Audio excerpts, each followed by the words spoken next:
Sorry, I haven't done my hair or anything. I came to Jesus early in life at Sunday school. However, when I was in my teens, I walked away from my faith, becoming increasingly angry with God, saying awful, horrible things about him. I was struggling to find work that would last longer than a month.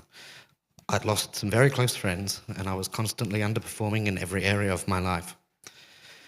Something in me urged me to pick up a telephone book. I connected with someone from my old church who gave me the pastor's number. I called Pastor Lex, who was now farming goats in New South Wales. And when he told me he was farming goats, my jaw hit the floor. He asked me if I still have faith in God.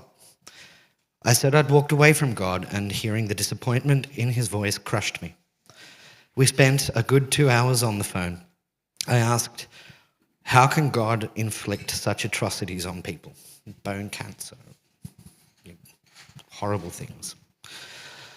I was still hurting over the loss of my grandfather, who died when I was young, and at the age of 55. I was very close with him. With all the angry words and horrible names that I'd spoken about God, how could he ever want me back? Pastor Lex told me about the parable of the lost or prodigal son. When the son returned home in the parable, the dignified, respected father did something such men of status never did. He ran to his son and threw his arms around him and welcomed him home.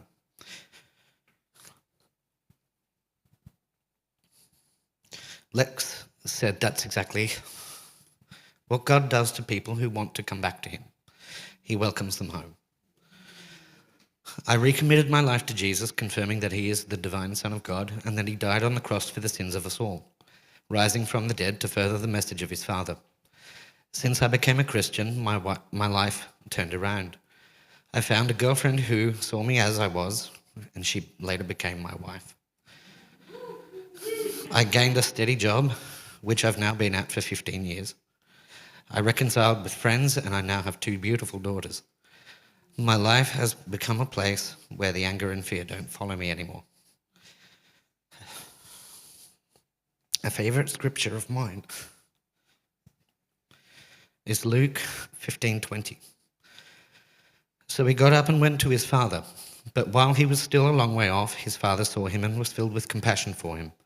He ran to his son, threw his arms around him, and kissed him. In the past, I've kept my faith in Jesus to myself. I've decided that I'm done living my faith privately. It's nothing to be ashamed of, and I'm being baptized today to make my faith in Jesus public.